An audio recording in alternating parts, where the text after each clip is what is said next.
आज के इस वीडियो में हम वोल्केनिक इरप्शंस को समझेंगे। तो वोल्केनिक इरप्शंस में ये जो मोल्टेन मटेरियल बाहर आता है ये बेसिकली अर्थ के सेकंड लेयर्स में रहता है। जिसको हम कहते हैं मेंटल लेयर। इसी मेंटल लेयर्स में ये मोल्टेन मटेरियल बाहर निकलता है और उसको कहा जाता है मैग्मा। दैट मींस वो जब धरती के अंदर रहेगा तो मैग्मा होगा। और ऐसा नहीं कि पूरा 100% बाहर ही रख हो जाते हैं, कुछ पार्ट से ये इस ओपनिंग लेयर्स में चिपक जाते हैं और उसके बाद इसमें जो रॉक्स बनता है इसको कहा जाता है इंट्रूसिव रॉक्स। ठीक है, ये इंट्रूसिव रॉक्स हुए और इसी बाद ये मोल्टेन मटेरियल जब बाहर आया तो इसको कहा जाता है लावा। और यही लावा बाद में जाकर जो पत्थर बनता है इसे हमें प्राइमरी या फिर इग्नियस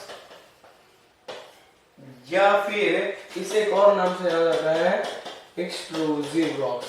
ठीक है, तो ये तीनों नाम है लेकिन पत्थर एक ही है। और इसी से एक बहुत सारे पत्थर लाइक ग्रेनाइट ये सब चीज। लेकिन कभी कभी क्या होता है कि इन पत्थरों पे वाटर प्रेशर ये सब बनने के कारण टूट जाते हैं और इनसे जो नया रॉक्स फॉर्म होता है उसे हम कहेंगे सेडिमेंट्री रॉक्स।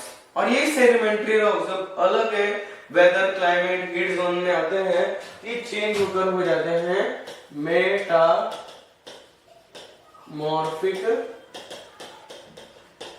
रॉक्स।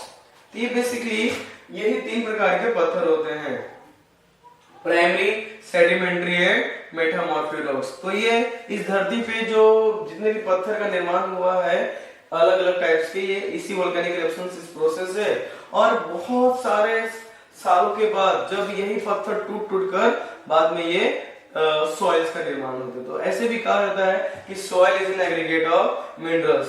अगर हम इसके कुछ फैक्ट्स की बात करें तो इंडिया में दो ऐसे वोल्केनो हैं जो एक्टिव माने जाते हैं।